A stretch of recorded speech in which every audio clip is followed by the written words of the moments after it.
Obviously a novice with the microphones. Good afternoon. Hope you all can stay awake after lunch here. Try not to drone on too much myself. Open up to questions quickly. My name is Justin Turner. I'm a staff counsel, senior staff counsel at the Department of Conservation. In this section, as you can see, we'll be talking about the trade secret provisions that we've put forward in the draft regulations. In the draft regulations, this is section 1788.1 and 1788.2. I think it's real important to understand that we come to this subject with some legal context, with some statutory context, that we're not inventing the trade secret laws here. California, as with every other state, has adopted the Uniform Trade Secret Act, which allows companies in any industry to protect information which gives them a competitive advantage in which they have successfully worked to keep a secret. So we can't abrogate that right in our own regulations. That's something we have to deal with, the fact that some of the information that we're collecting and want them to disclose is subject to trade secret protection. That said, the trade secret laws is not a shield or a bar to regulatory agencies collecting information as needed to do their job as a regulator, provided that they provide appropriate assurances that the information will be held as confidential. So that's important background to understand as far as what we can do in regulation and what our goals are in regulation. As far as that goes, we have two key goals in drafting these regulations. One is to lay out the framework by which a company who's asserting trade secret rights or protection on something that would otherwise be disclosed, what they need to tell us to assert that claim.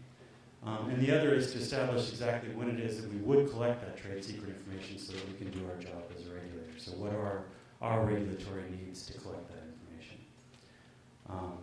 That said, I'll just quickly walk through what we've drafted for discussion purposes.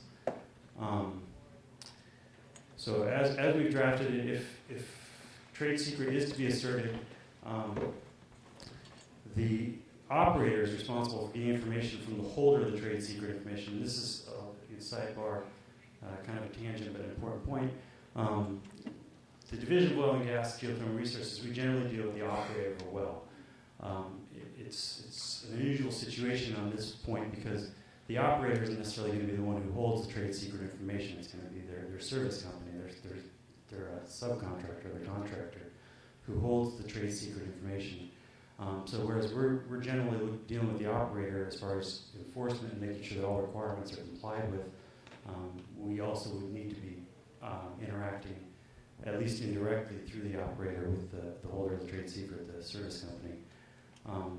So as it's drafted, we put the responsibility on the operator to collect the contact information from the holder of the trade secret information, as well as a declaration from the holder of the trade secret information that would establish all the elements of a trade secret claim, which are that the information is in fact a secret, that it can't otherwise be discovered, that efforts have been made to keep it a secret, and that it has commercial value.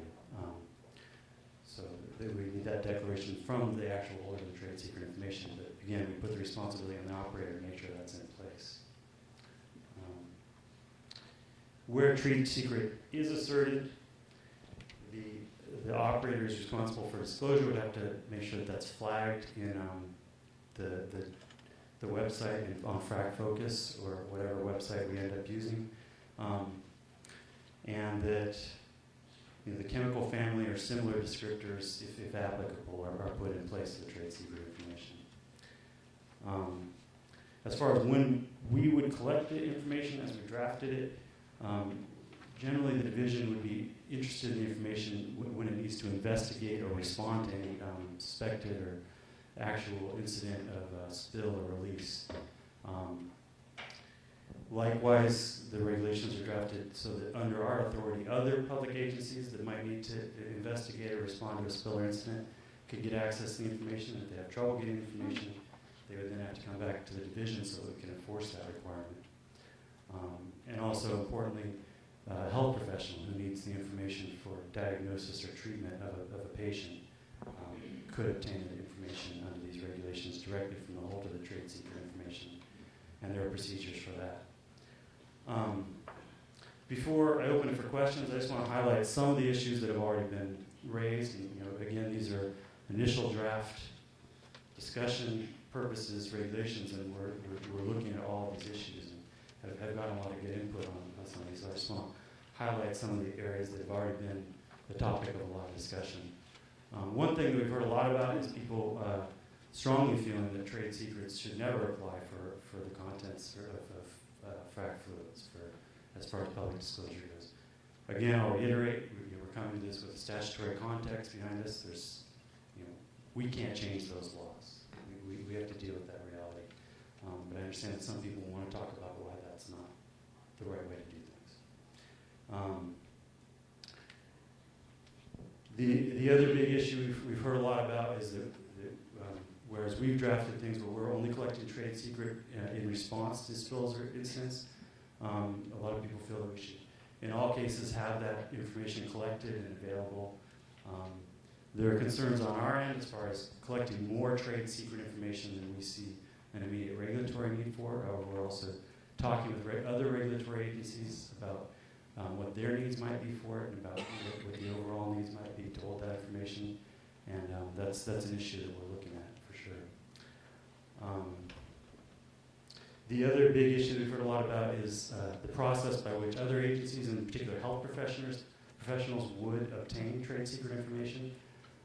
We've essentially taken a first crack at setting forth some procedures by which those other entities might obtain this information. We've gotten a lot of good feedback, criticism, input on those procedures, and that's something that we're going to look at all of that, and hopefully we'll get more good input on those subjects. So with that, I'll open it up to any questions on the subject. Any questions? In the back?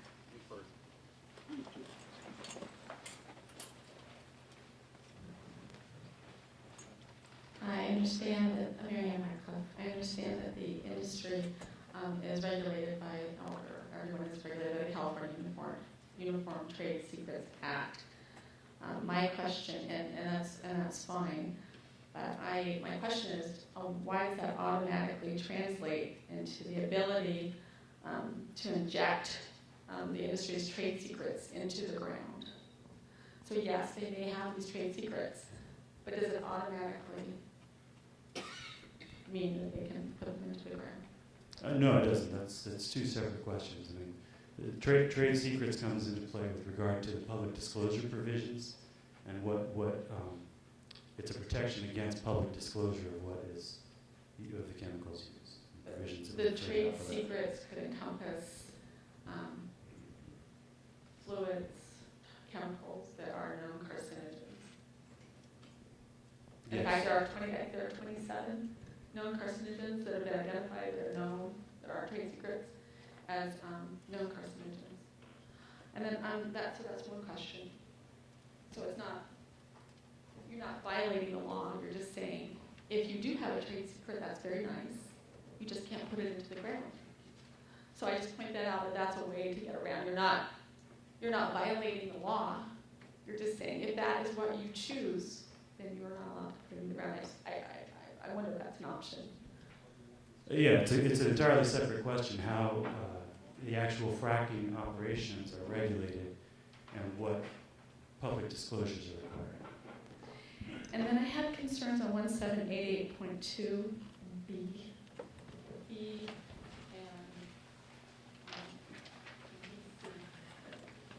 and one is that the health professional has to request the information in writing if that health professional executes a confidentiality agreement and provides a written statement of need for the information, including all of the following, there 1, 2, 3, 4, 5, blah, blah, blah.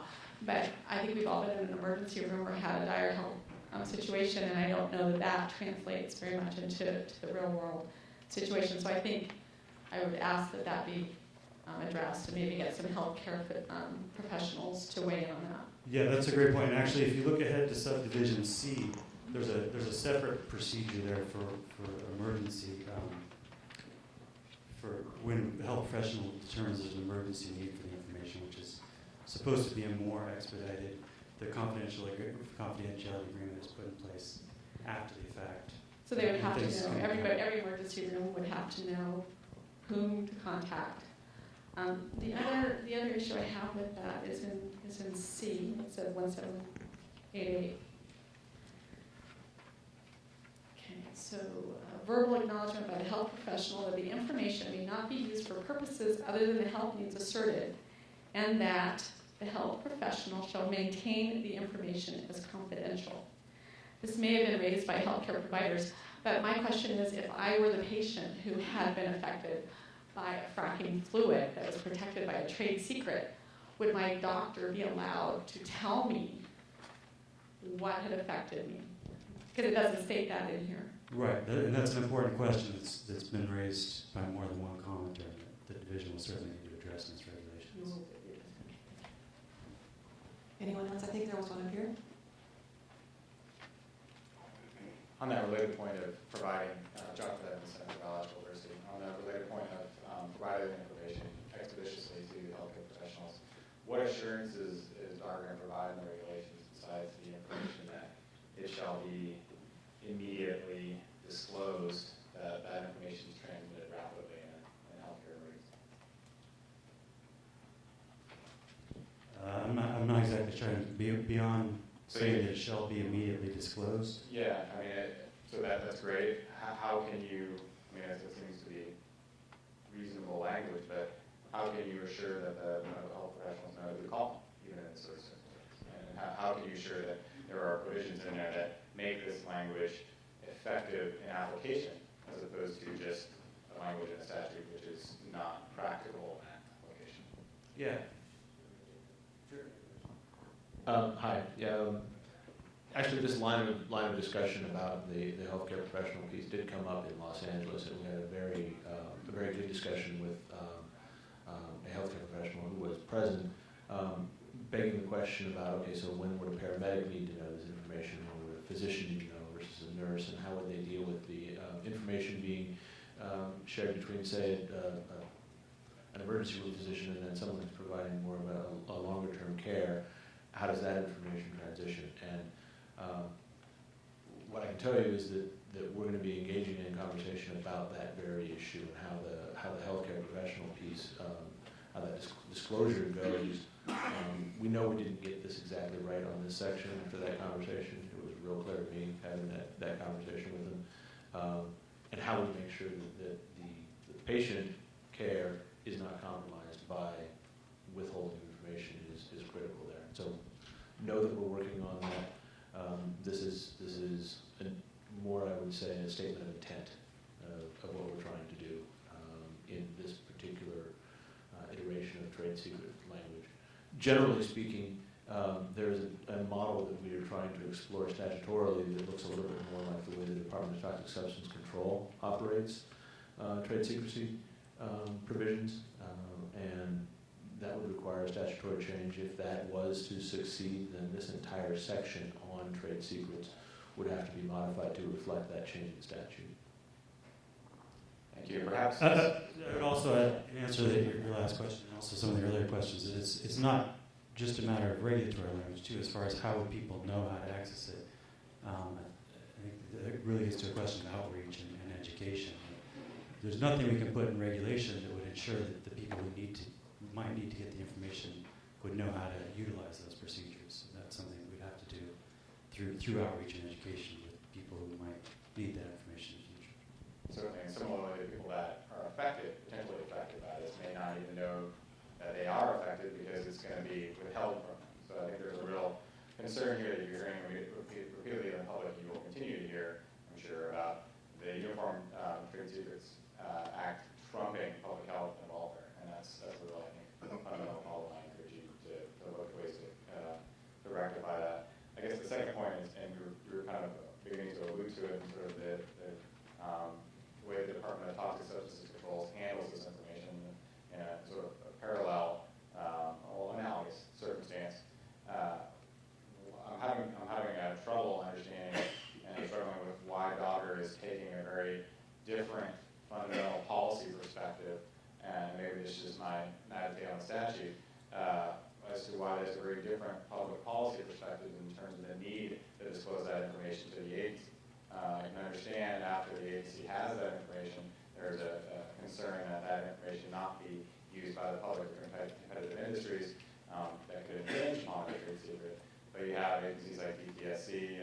South Coast Air Quality Management District and the proposed regulations requiring that all information be submitted to the agency. So can you kind of elaborate on that sort of public policy difference and why you're not asking for all of the information? Yeah, absolutely. It's a function of what the purposes are of the regulatory agency.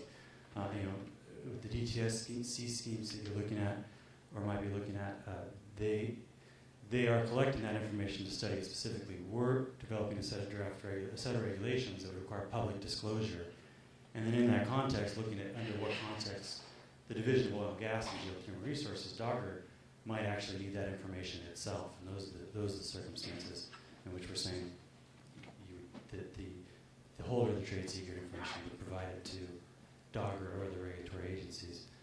Again, that's a piece of it that we're looking at and talking with the holders of the trade secret information and stakeholders and other regulatory agencies, and seeing if that's the breadth of what's been laid out in these draft regulations is enough.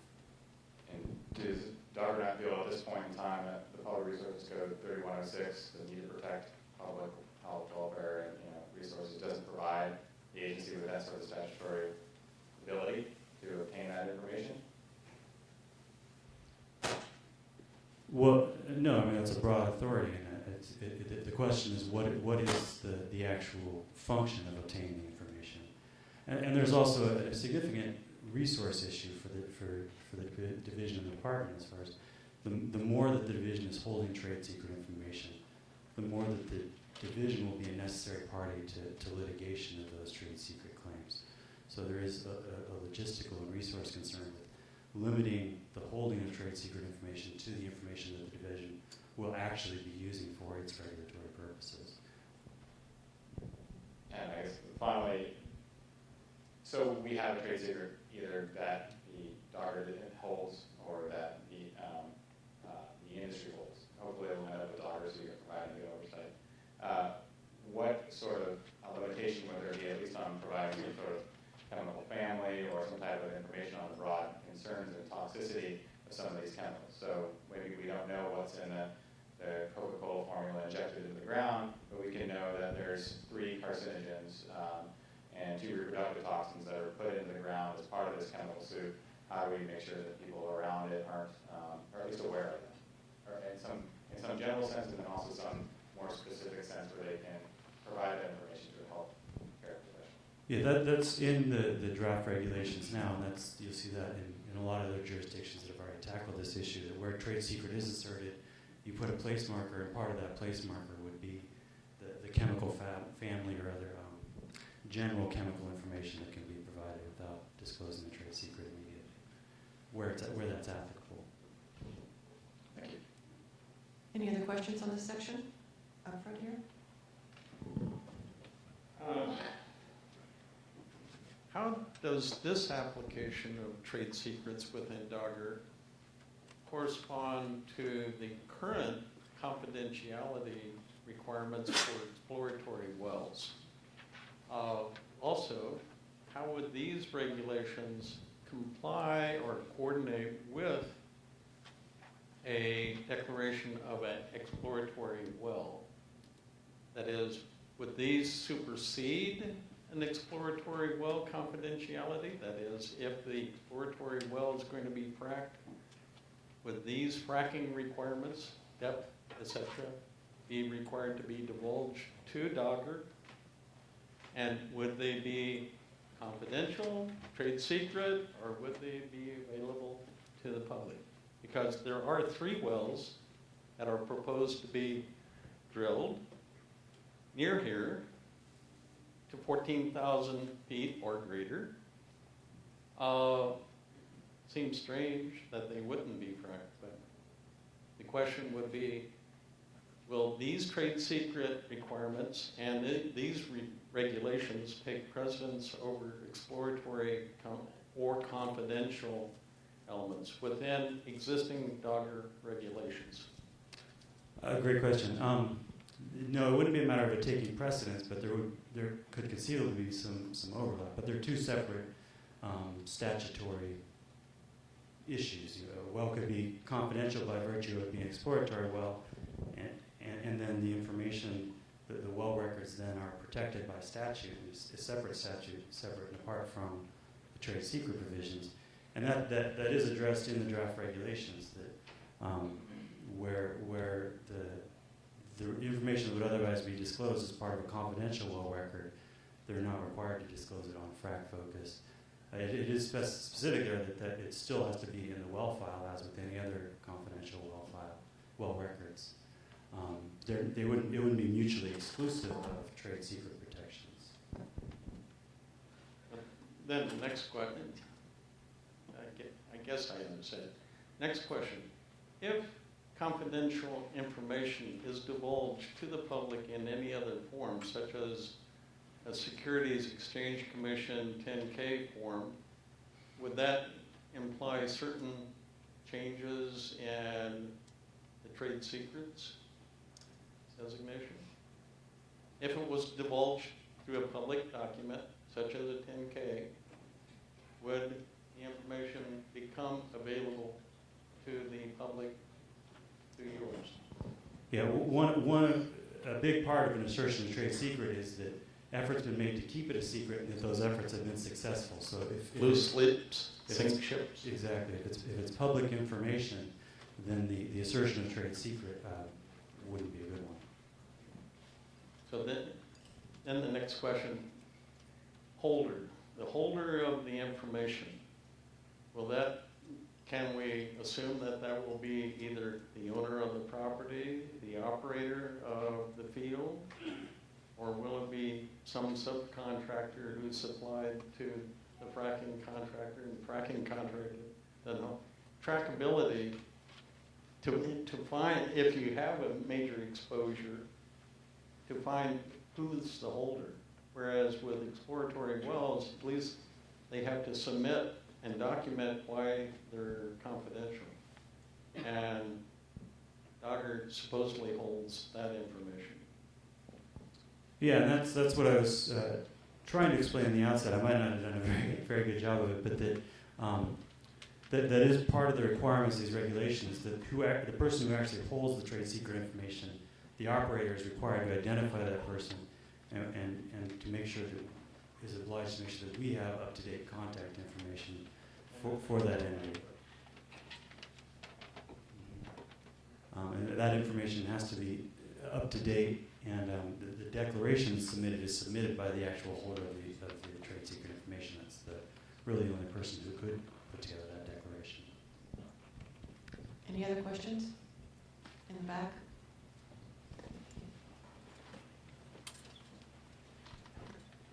I guess I'm just seeking clarification. Were you saying can Dogger say if you have a trade secret, you may not inject it into the ground? Is that within your purview?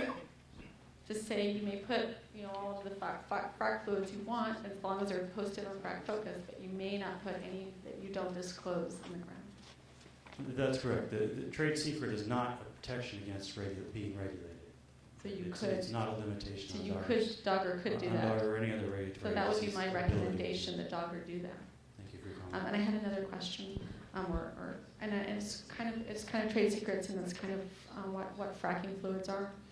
My understanding is that several cases that have been tried in New York regarding fracking fluids have actually hinged in the plaintiff's favor on the fact that benzene is being injected in the fracking fluids, but under a different name, because benzene is the one ingredient that is not exempted from the 2005 Energy Act. So my question is, perhaps one of these trade secrets might be benzene by another name, and maybe by a slight alteration, but still not changing it from being benzene. How do you address the benzene question, which I think has been, you're very familiar with? Well, the question of fracking fluid that contains diesel and how that interplays with the Safe Drinking Water Act and the primacy agreement that the Division of Oil and Gas Geothermal Research has with the U.S. EPA, frankly, is something that isn't squarely addressed in these draft regulations, and that's something that we're in dialogue with U.S. EPA about. Because the U.S. EPA sets minimum standards for how injection operations are to be regulated by the states. as you, I think, alluded to, those standards expressly don't apply to hydraulic fracturing operations, except, of course, if diesel is used. So we do need to be in partnership with US EPA to make sure that the regulations we put in place adequately address frac fluid that contains diesel in California. So that's not in the draft discussions yet, but that's something that you would be including in the... That's an issue that we're still looking at, yes. Thank you. Any other questions? Way there, back to the back.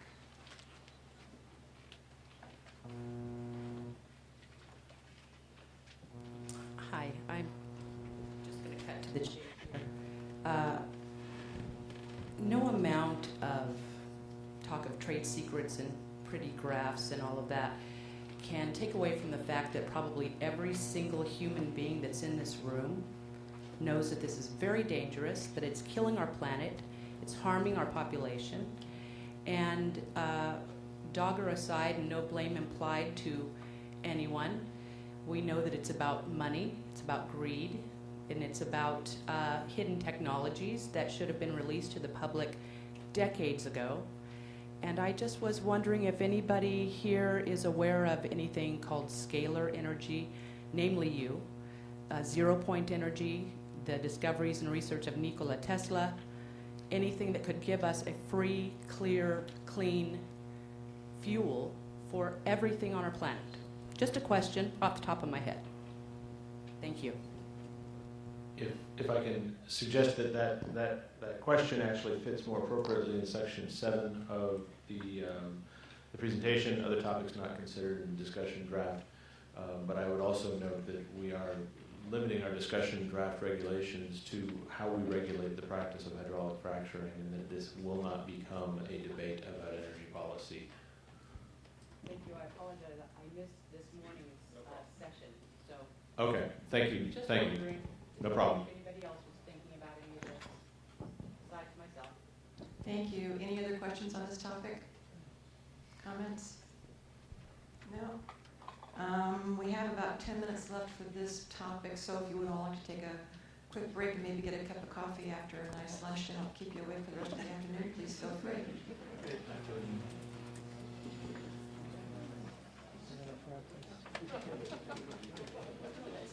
Earlier today?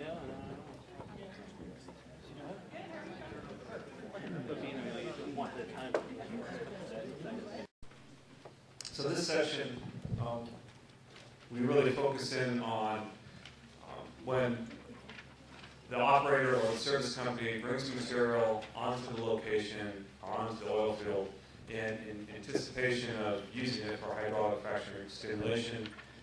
How is that material handled and stored? For the most part, it's fairly specific in some of these sections, but you have to comply with that book of regulations that's already out there for oil field operations, which you can download and print yourself off our website if you want to know all about all of these regulations. We used to print these, but nowadays everyone can print their own.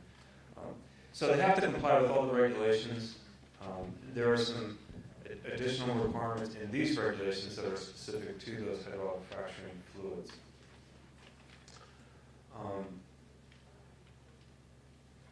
And in some cases, these regulations refer back to other regulations. For example, in 1786 A sub 1, it explains that if you have fluids out there that are non-freshwater, so it's not freshwater, but it's something other than freshwater, then it's going to have to comply with the secondary containment requirements that are already in section 1773.1 of the existing regulations. So there is, if you have a tank out there that's holding a supply of some fluid that's not freshwater and you can use it for frac jobs, it would have to comply with those secondary containment rules.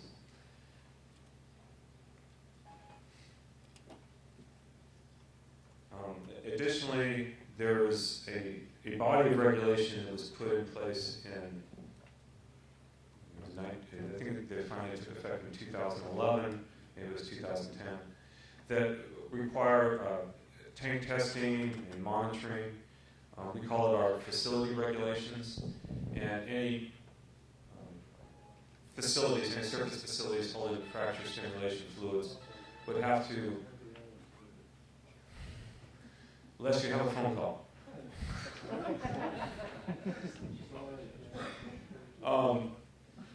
So those testing standards, those monitoring and maintenance standards for production facilities also apply to production facilities that are holding fracture stimulation fluids.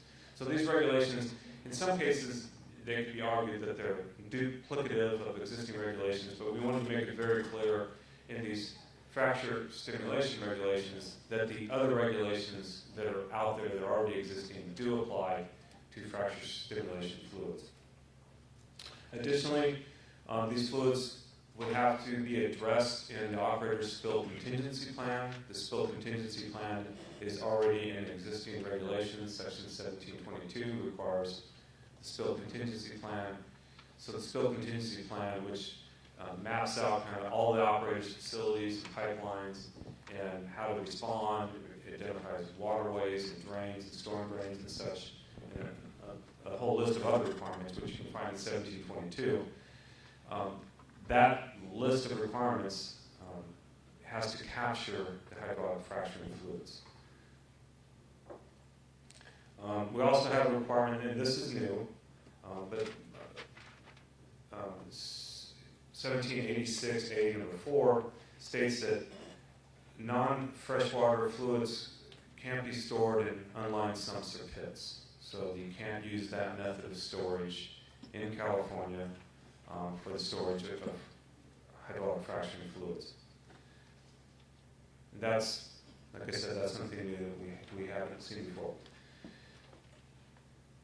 And then number 5 in this list, it pretty much goes without saying, but we've once again reaffirmed it in these regulations that should, if there's an event of an unauthorized release, if you spill it somehow, you do have to clean it up in compliance with federal, state, and local regulations. So frac fluid has to be cleaned up. And then this is new too, number 6. Within 5 days of the occurrence of an unauthorized release, so there was some kind of release and spill of fracture fluid, there has to be a report prepared and submitted to the division. And we have had some comments about, well, 5 days may not be enough. But this, as it is right now, within 5 days, the report's supposed to contain this list A through E, which is a description of the accident or the activities that led up to the release, the types and volumes of release, types of fluid and the volumes, the cause of the release, the actions taken to stop, control, and respond to the release, and steps taken by the operator to prevent future releases. This is specific to the spillage of fracture fluids. This is in addition to existing regulations that already require the immediate reporting of spill material. So in addition to notifying the division that the material has been spilled under existing regulations, you have to prepare this report that kind of goes through the details of how this upset or accident occurred. And one of the big intent of this is, and probably the most critical part, is E, steps taken by the operator to prevent future releases. It's important for us to know that so that we can share that information with the regulated industry and make sure if there is a practice that's identified that's essentially caused this release, to make sure that that information is spread throughout the regulated industry to prevent a reoccurrence of the same kind of release. So in a nutshell, that's kind of 1786. I believe I've covered everything on that PowerPoint. So questions, comments, or suggestions for changes or additions? Up here? Thanks. David Hofstetter, Center for Biological Diversity. The new provision on unlined sumps and pits, does that mean that not all fracking fluid will be stored in closed tanks? So you're saying, well, you can't do sumps and pits, but you could. I'm not sure I understand your question. Let me try and rephrase it.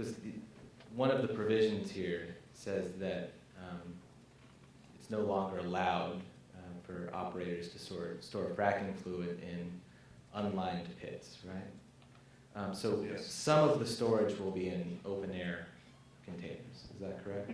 I couldn't say that for sure. I mean, if they haul it all in a vacuum truck or water trucks and chemical trucks, I don't know that any would be in open containers at any time.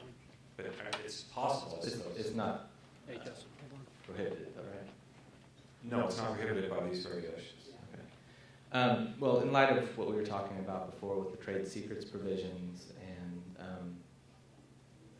you know, the communities not being informed of what some of these chemicals are, a lot of them are volatile, can make it into the air, and people could be exposed to them, you know, without knowing what the chemicals are, and they're associated with really serious health effects. I think that creates a really significant problem. Maybe this is more of a statement than a question, but I think it's something that you guys should consider and think about ways to prevent this sort of possible exposure. So are you saying perhaps an amendment to the regulations that would require tanks in some kind of a sealed or with a vapor recovery system, something of that nature, rather than just specify that it can't be in any open air container? That would definitely be preferable. I see what you're saying. Yeah. Okay, thank you. Thank you. Anyone else on this topic?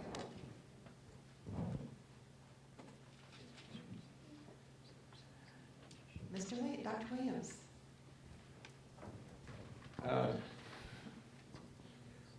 How would you define non-fresh water in relationship to base of fresh water and or protected water?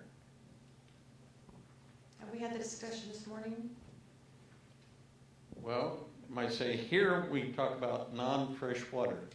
In the morning we talked about protected water.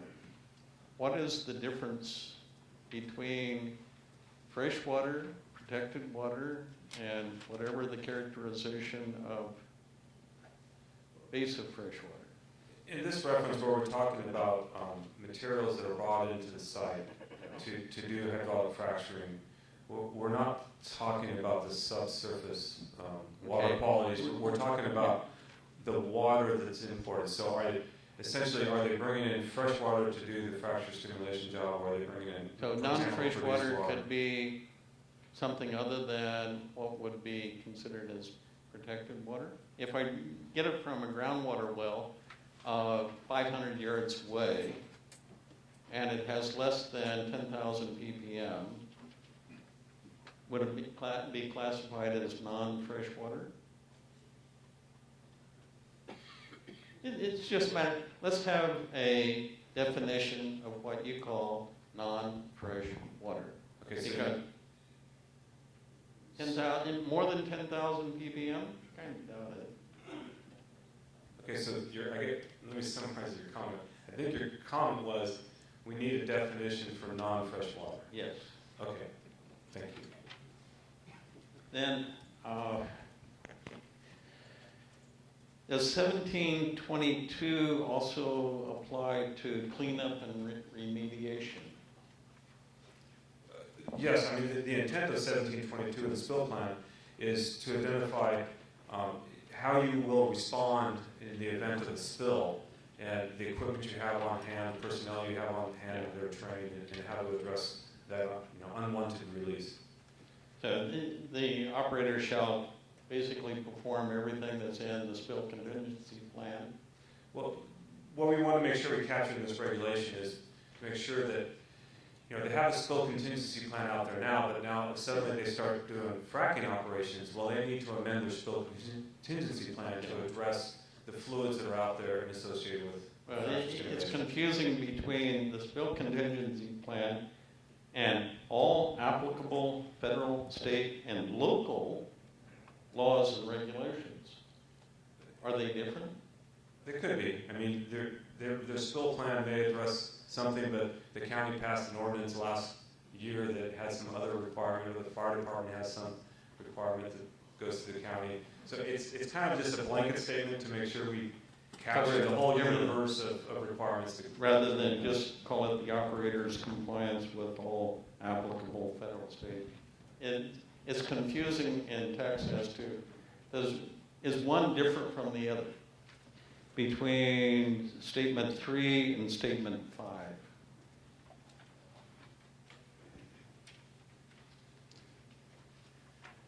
Well, statement 5 is, Statement 5 Statement says 5 all applicable federal, state, and local laws and regulations.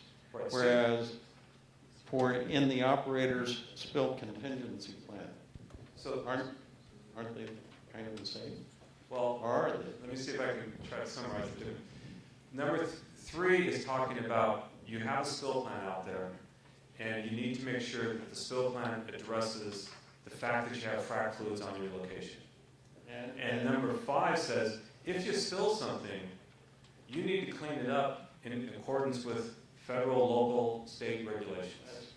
Is that already in the spill contingency plan? Or does the spill contingency plan not comply with all applicable federal, state, and local laws and regulations? You need to clarify those two phrases so that they are either parallel or that they are clear in their definitions. I welcome your comments on how to rewrite it. That's I really do. I don't see that they're inconsistent, so we welcome your comments in writing on that. Yep, we will. Any other questions? Yes. Yeah.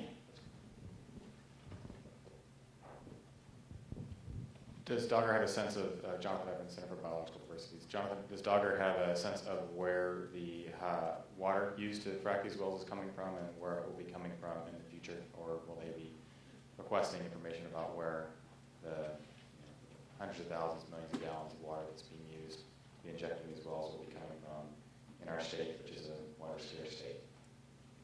The regulations don't require that the operators indicate the source of the fluids. That's not in the regulations. Are you suggesting that it be in the regulations? Okay, thank you for the comment. Anyone else?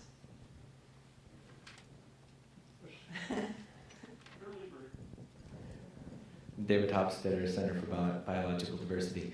The 5-day notice for spills, as you said, I'd just like to go on record saying that yes, we do think that's too long, and I don't see why companies wouldn't be able to give notice much quicker than that.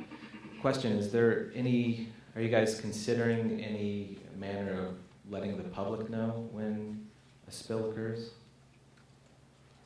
That's not something that we currently have in regulations. It's not in these regulations. It's probably something that we could consider in the future. But let me just clarify. The 5 days is not for notification. They have to notify us immediately. That's in existing regulations. The 5 days is to give us this detailed report. Okay, yes, that's, understand. Thank you. Sure. Any other questions, comments on the back of the room? I was just wondering if the gentleman... Can you wait till I have a mic to you, please, because we're recording this? Oh, sorry, sure.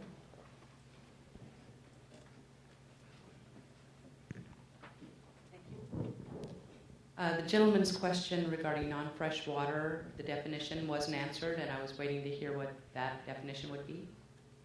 Well, That kind of got skipped over.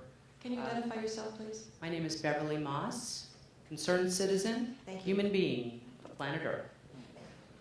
Well, I think you posed the question to get at his comment, and correct me if I'm wrong, Dr. Tom, but your comment was we need to have a definition for non-fresh water to eliminate confusion. Yes. And And you basic got that drinking water and protected water. So noted. Thank you. Anyone else? If I may, just a point of clarification for those who may not know how oil spills are handled in the state. The Department of Fish and Wildlife, formerly Fish and Game, has the Office of Spill Response, OSPR, and that's a key part of this equation. our regulations actually dovetail very tightly with Department of Fish and Wildlife's regulations on inland, that is non-marine, non-water spill response. So just keep in mind when you're worried about the timing or the disclosure that we're also dealing with another department's regulations. And if I remember correctly, we're not the only ones that get notified. I think there's ARB gets notified and someone else. Well, in the case of an oil spill, the operators are required to notify the Office of Emergency Service, and they have a whole contact list they go through. So you're not out here alone. Any other questions, comments? Okay.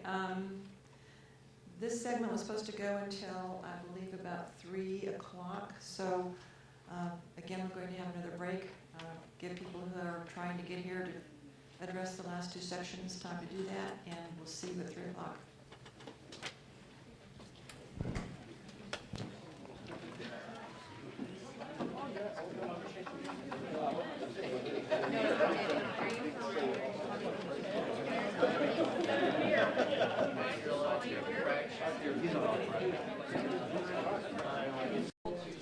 As we mentioned earlier, this section is for you to come up and tell us your thoughts about anything that we haven't already covered related to fracking regulations. And we're going to let our Chief Deputy Director, Jason Marshall, answer any questions you may have. So please raise your hand and we'll get you a microphone.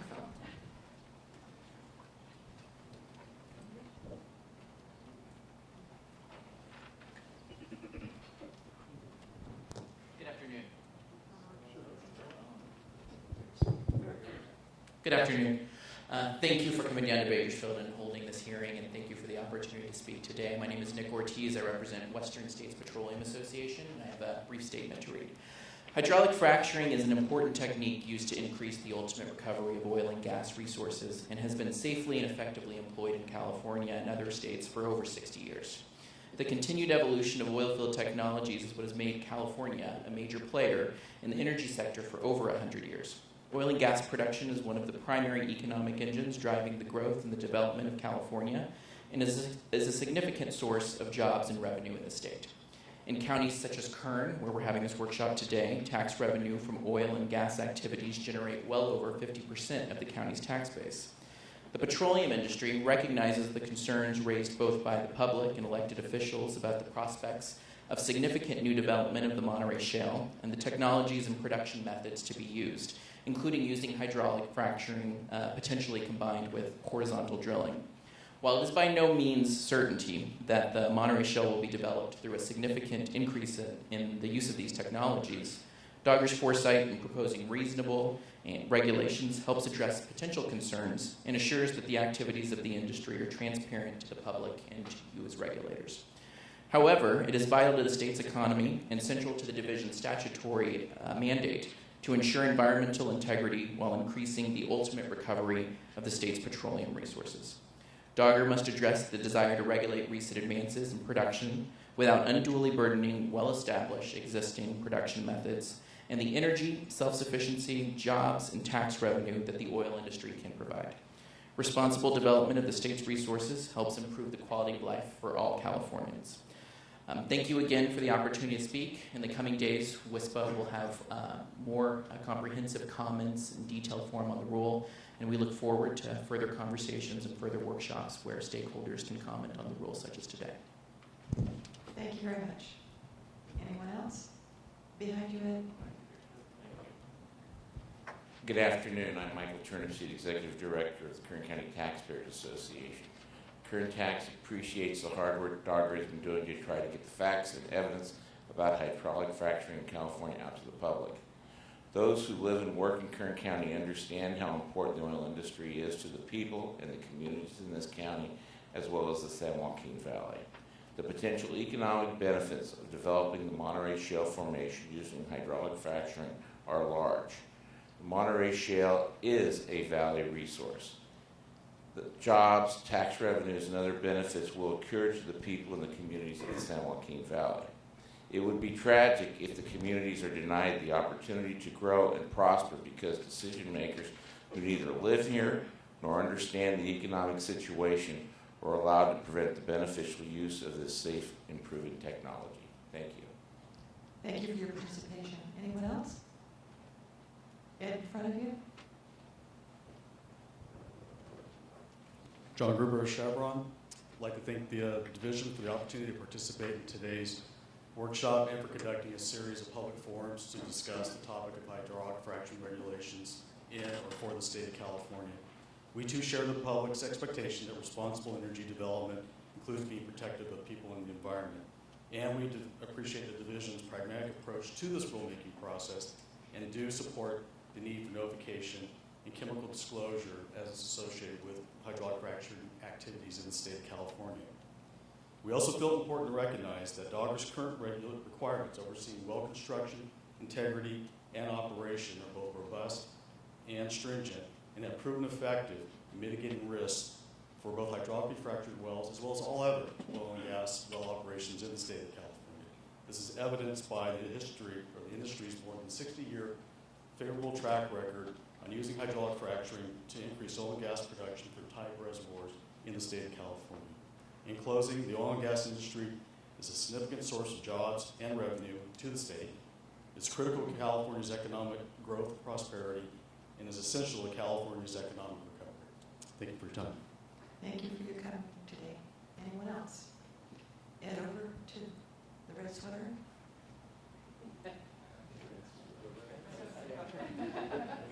My new name, the red sweater. I like red. It's my favorite. Thank you. Good afternoon. My name is Susie Geiger, and I'm the Director of Public Relations for Occidental Petroleum's California operations. I'd like to thank DOGGR for your thoughtful and reasonable approach as these draft regulations are being considered.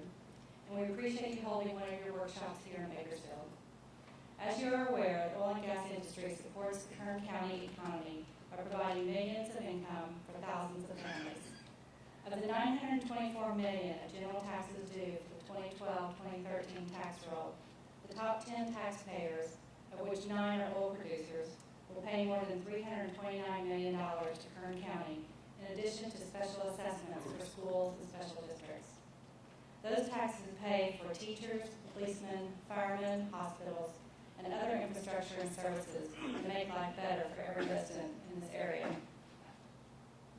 California has also been one of the nation's largest oil-producing states. In the 1920s, California produced more than 25% of the world's oil.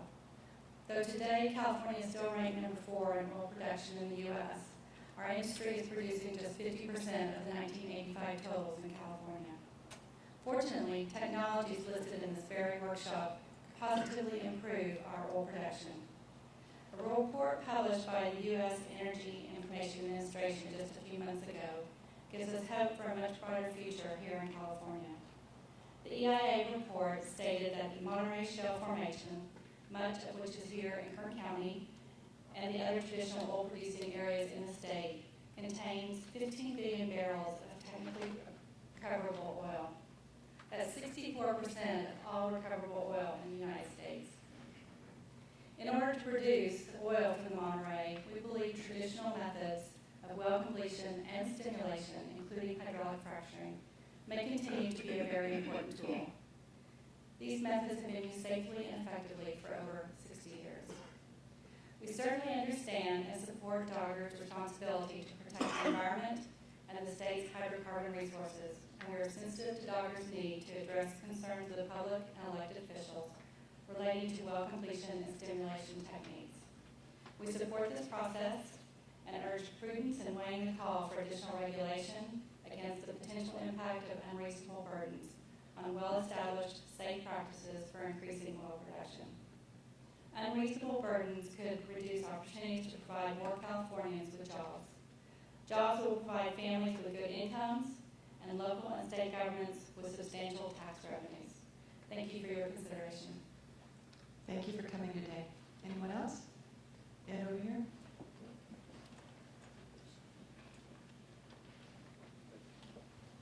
Thank you.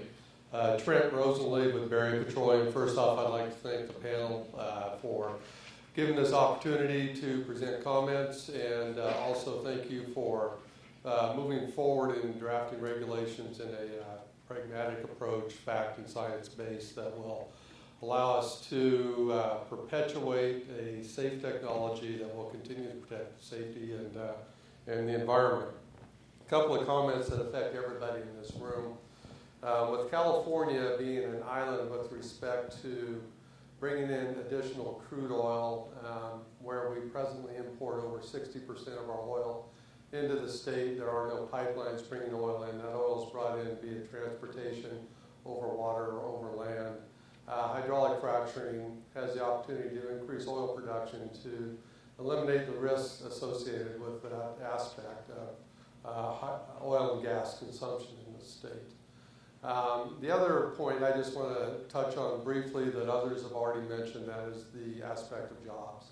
The industry employs tens of thousands in California presently, and in other states where hydraulic fracturing of tight shales, tight sands has been going on for some time, it has been demonstrated that unemployment is significantly reduced. California, almost the leader in the nation right now with unemployment, not the spot that we necessarily want to be in. We're hovering just below 10%. You have states such as Texas, Oklahoma, and North Dakota, where unemployment is running roughly 6, 5, and even down to 3% respectively, due to technology that is being safely employed in these other areas. We have a great opportunity here in California, and I know there's an industry we look forward to working with these new regulations that are coming forth. Thank you.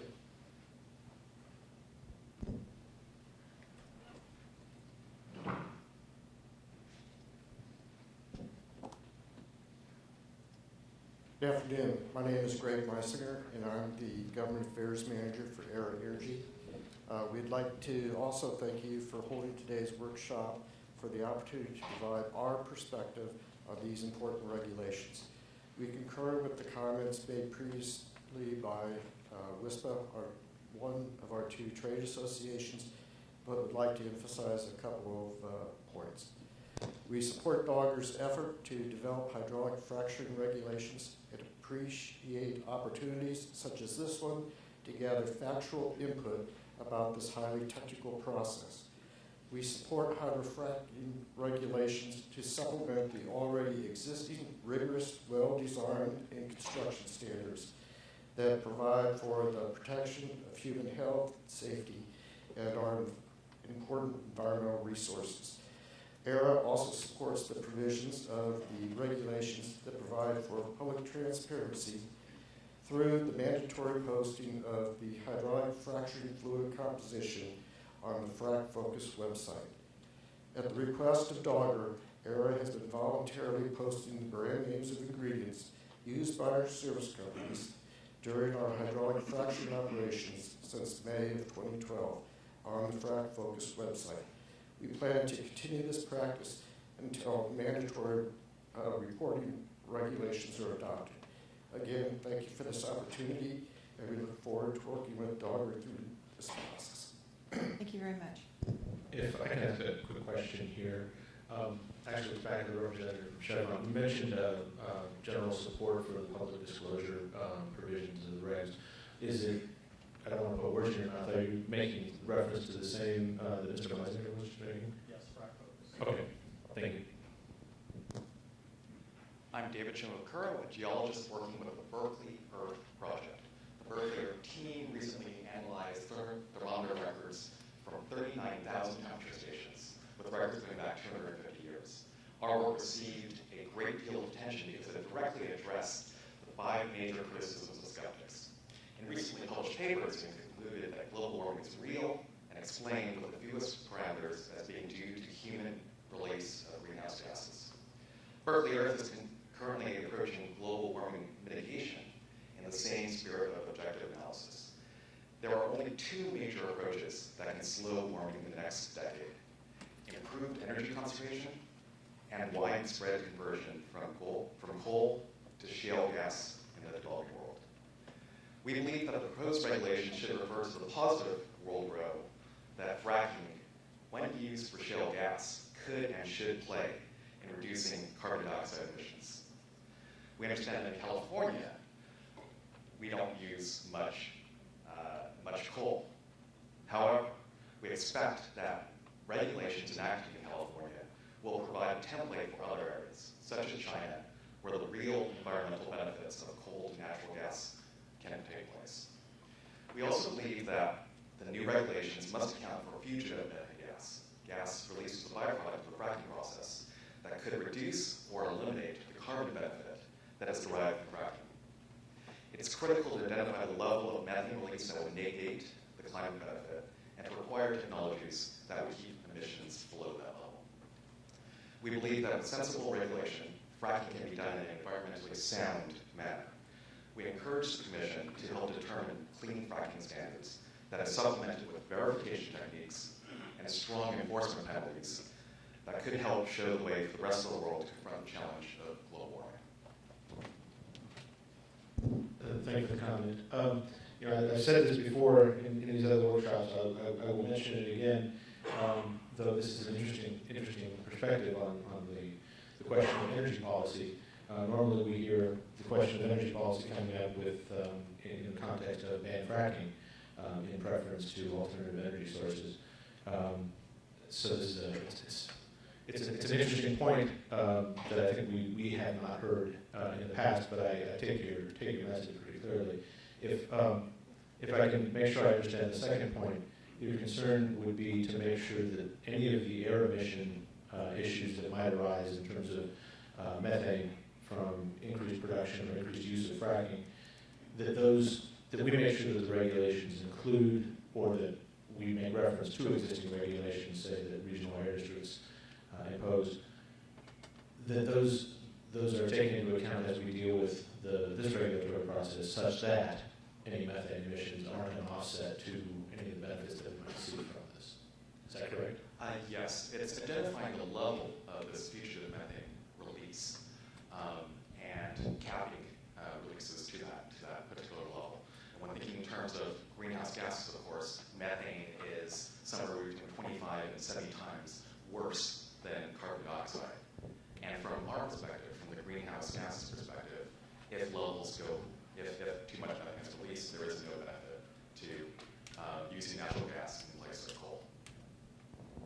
Thank you. Anyone else? Back there?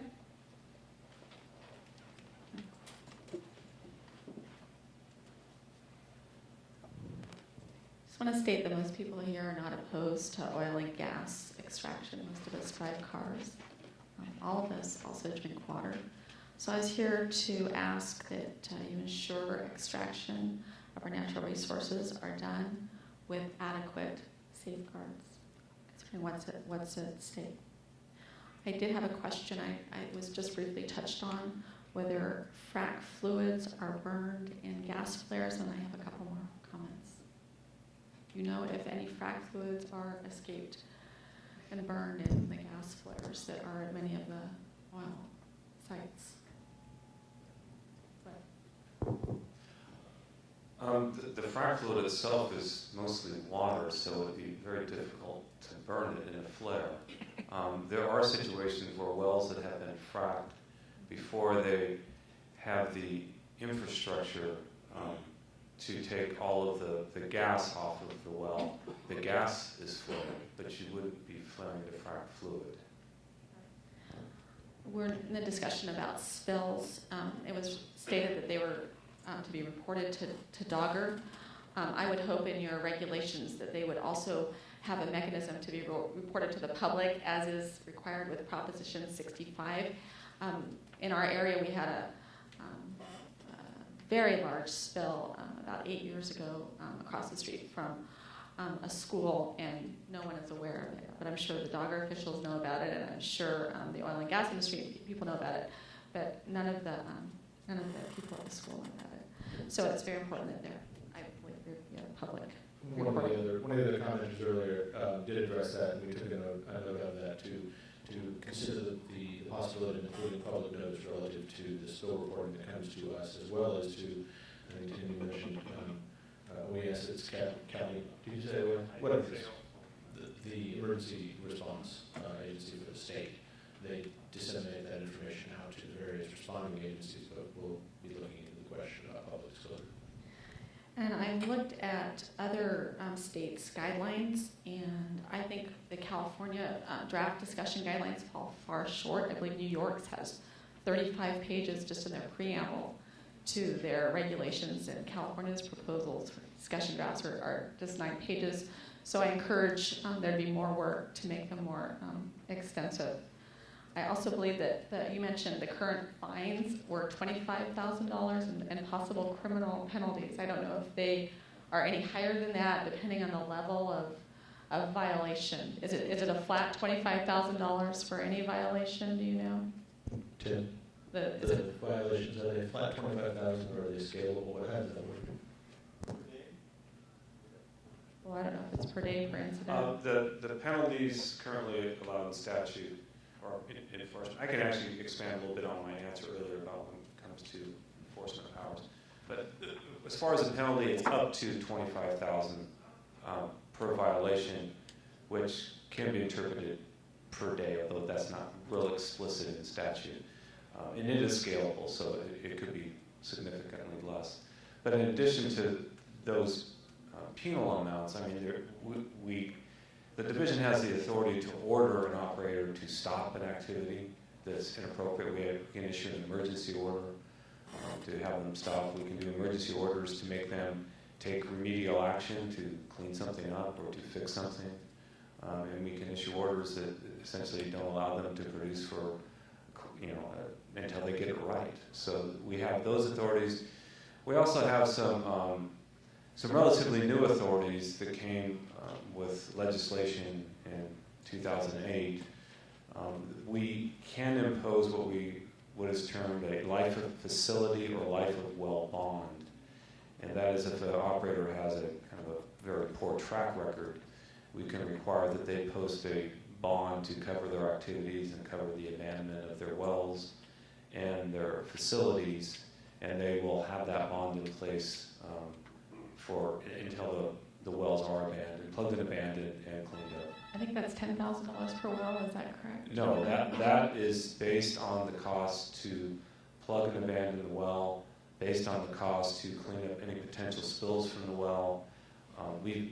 This is something that's relatively new and has not been implemented yet, but those bonds amounts are not fixed in statute. It's based on basically an evaluation of their operations and the potential costs to remediate, when they're done, to clean up everything that they've done out there. So they could be quite huge compared to any other bonding amounts that we have in statute.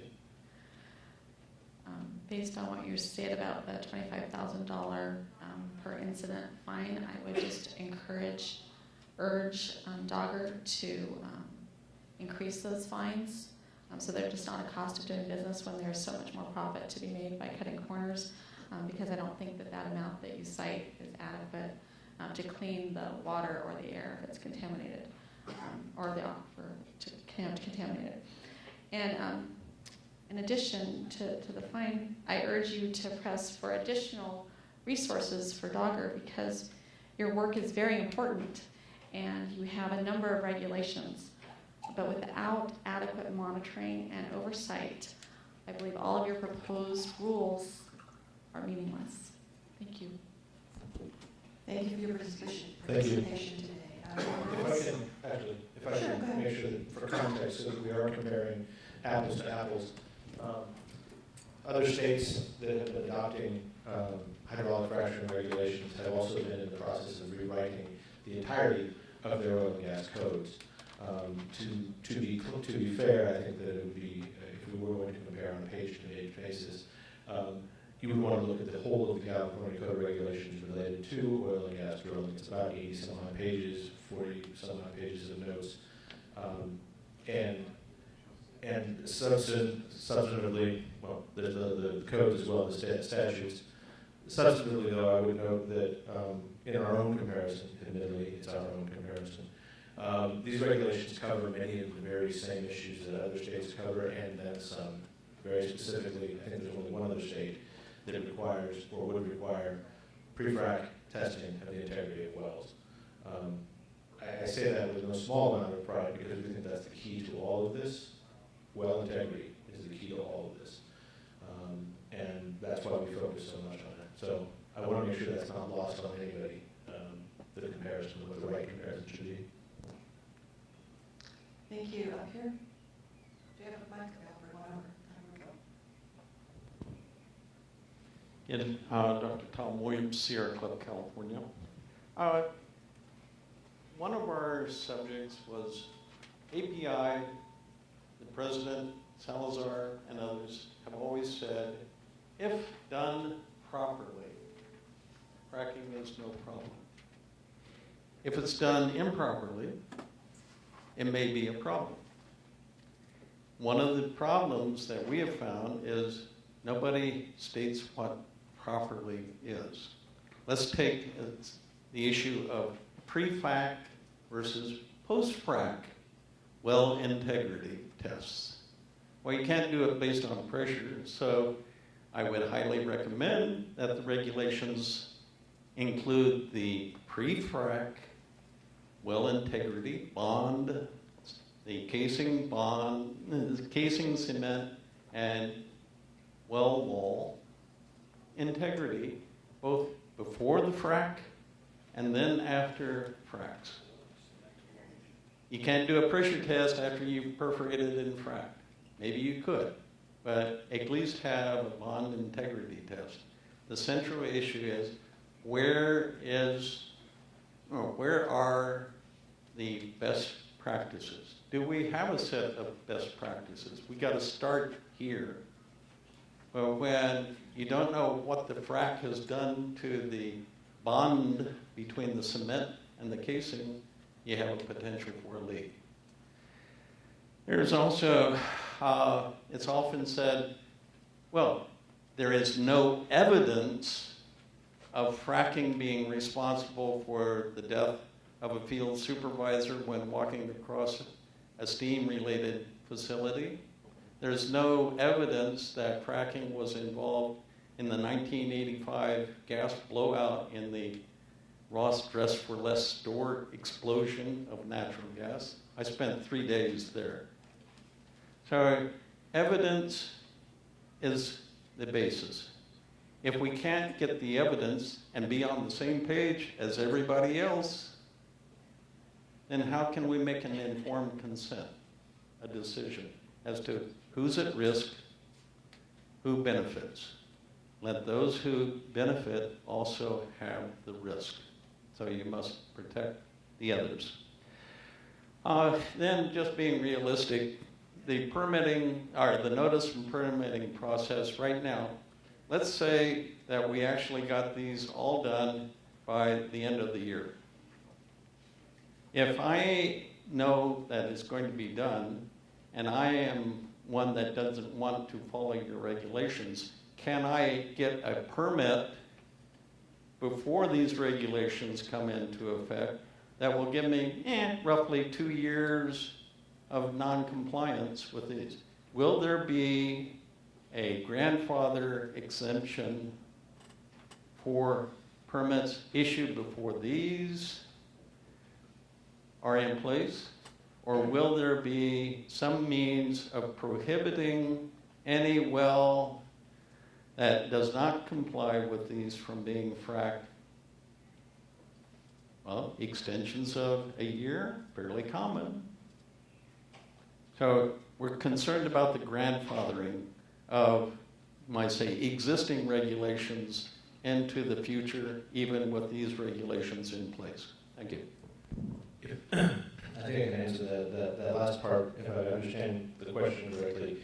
Are you wondering whether if an existing well is already drilled and then these regulations became effective, would the regulations apply to a pre-existing well? Is that the question? Now, if I'm going to drill a well, let's say that these rules become effective January 1, and I see that they're going to become effective January 1.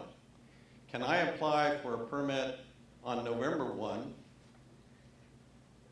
which will not comply with these regulations, and get it in my 10-day period? and keep it for the next year at least, or technically for at least a year, and with extension, maybe 2 years. So I can get through that phase and let everybody else have the problem.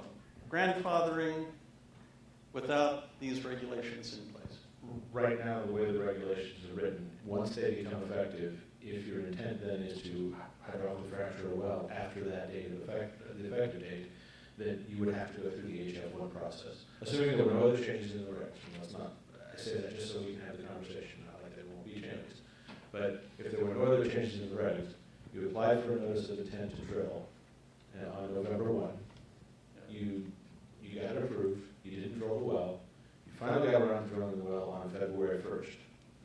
If you decided you want to hydraulically fracture the well later that spring, you'd have to comply with these regulations. There's no provision in here that says that because you had the well application in place and a permit, because you have all of that in place, that after the effective date, these wouldn't apply. Any more than saying these wouldn't apply to the tens of thousands of wells that we already have in place in the state. Part of the reason why we have put in the integrity testing is because if there are wells that were constructed to older standards than we have presently, or if there are wells that were constructed to the current standards but they have lost some integrity, we want to know that. We want the operator to know that as well before they engage in it. So the short answer to you is, as they are written, there is no grandfather, and it's not our intent that there be a grandfathering clause that would say after the effective date, you don't need to do any of this stuff with regard to testing, with the notice, or anything like that.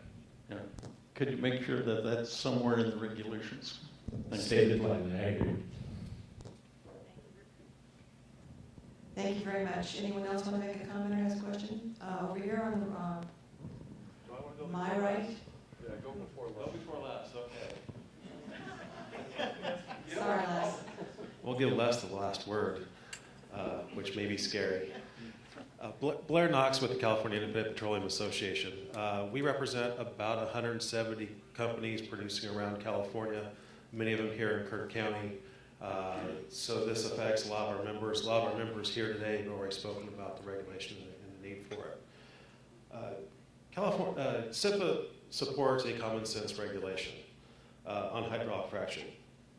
We have a long and successful history with the Division of Oil and Gas of protecting groundwater in this state. We are very proud of that fact and want to continue that. It's in our best interest, both in the short term and long term, to do that. It's just good business. We also live where we work, for a lot of us. There are a number of issues that the oil industry, people have a misnomer about where we are on hydraulic fracturing, and I want to clear a few of those up. One of them is that we support the protection of freshwater sources. We do not ever want to be put in a situation where someone is questioning whether our operations have degraded water quality in an area. That's not a good place to be as an operator. So we want strong regulations that both protect groundwater and puts us in a position where we can prove what we have done in our operations has been successful and done correctly. SIP also supports the disclosure of chemicals used in the hydraulic fracturing process to the appropriate state agencies and emergency providers. There was a lot of discussion today about getting the information to doctors, getting them to paramedics. That's important not only for the general public, it's also important to our workers. We don't want our workers to be put in a situation where if they get exposed to something, they won't be taken care of. So it goes to both. We want that to be readily available to those folks that need it on a good basis. We also support a strong proprietary information protections while providing the public's adequate information to be informed decisions. I didn't say that very well. We want the public to have enough information to know what's going on. And so if you have the chemical classification, that may give them enough information to know exactly what kind of impact that may have on the environment. in those certain situations where that information is proprietary. So we want that information to be out there.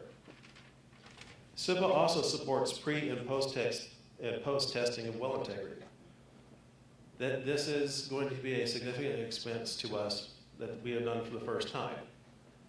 We understand that, and we're willing to step up and be part of that process. And the last comments I have are, really the same ones you've heard from other speakers here. We have a tremendous resource here that we can utilize here in California.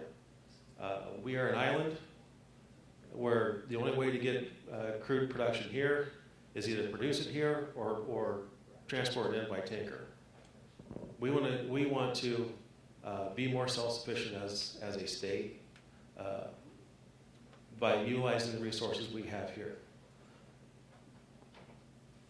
In doing that, we provide more jobs, more tax revenues, all those things that make this economy roll.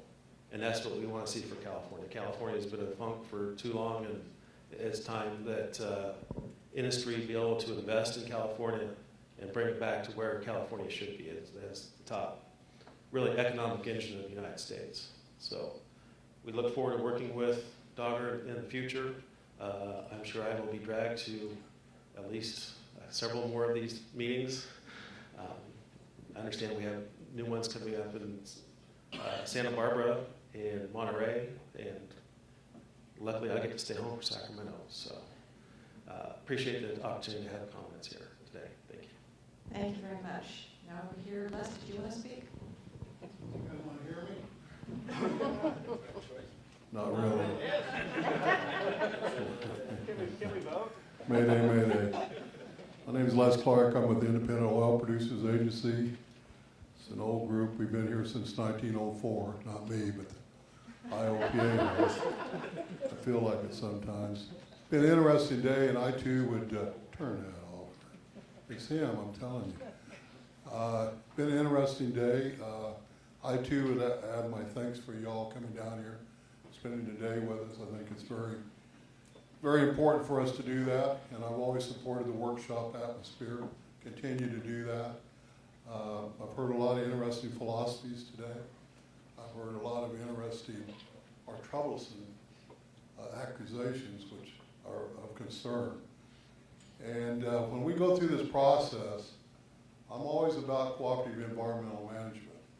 But also I know I have folks over there that are geologists that have been working in this field for 40, 50, 60 years. You say, so what? When I say fracking, they say, we've been doing that forever.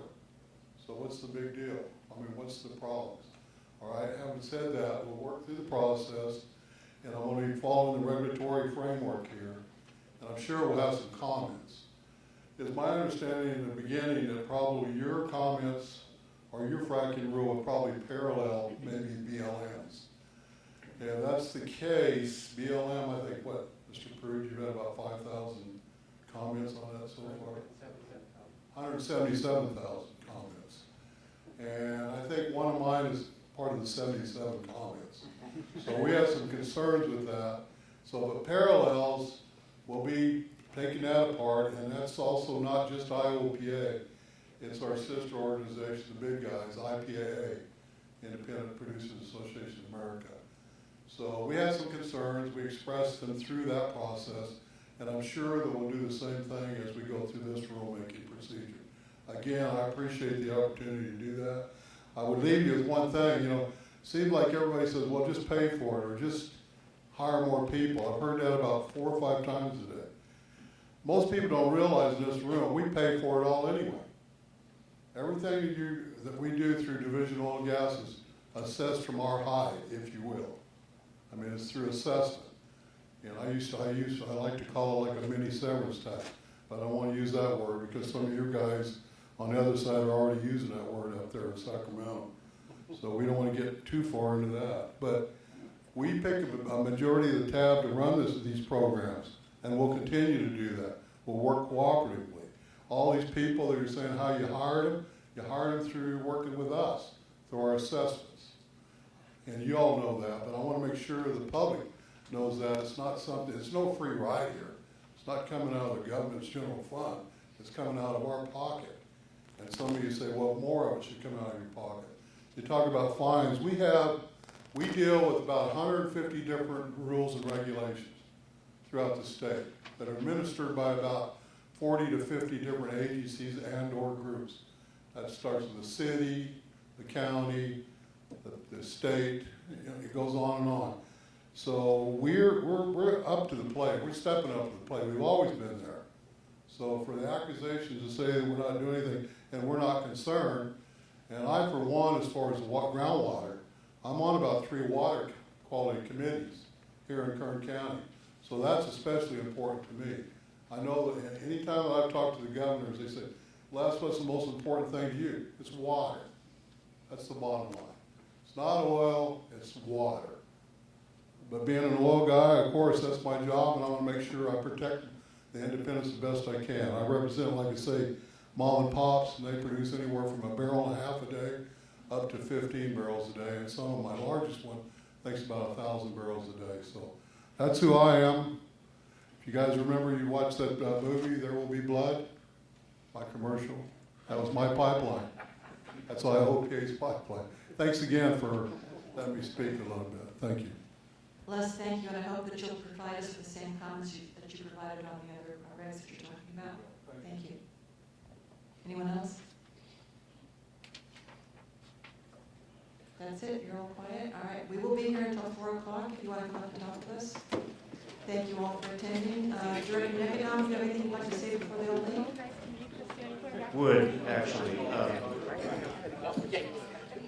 Les Clark, you were given the last word.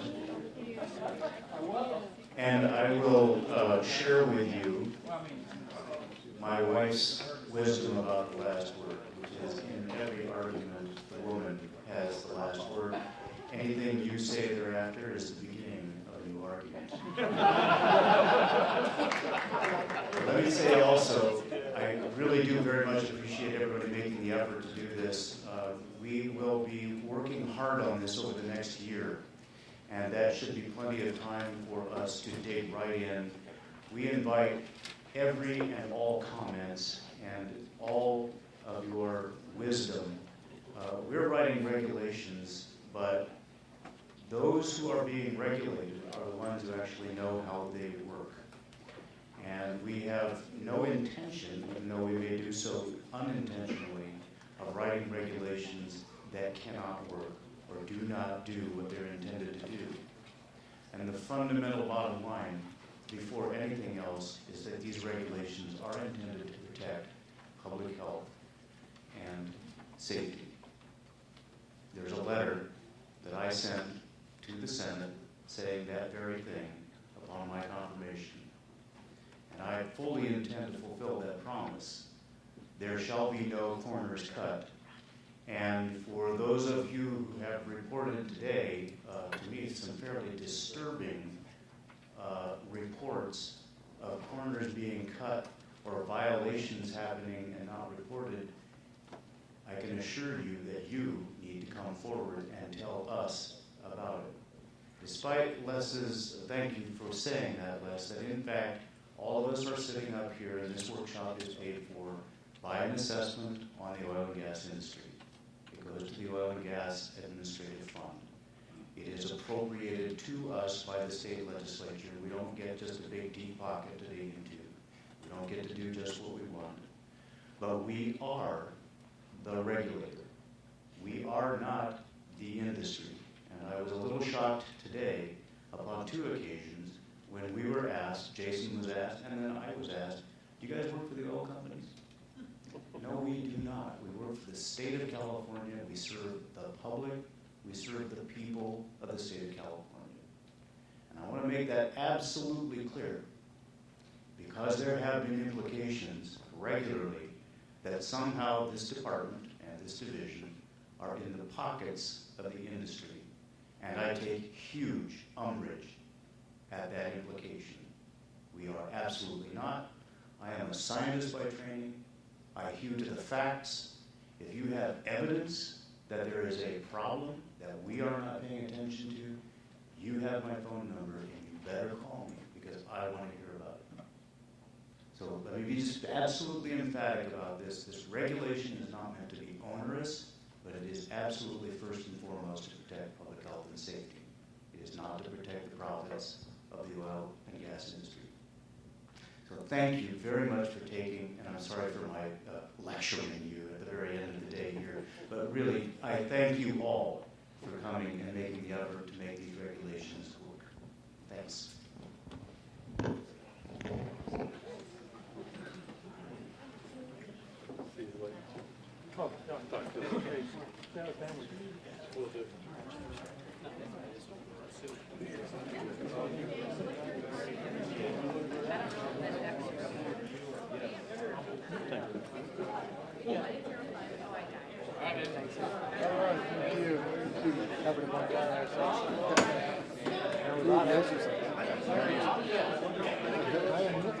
I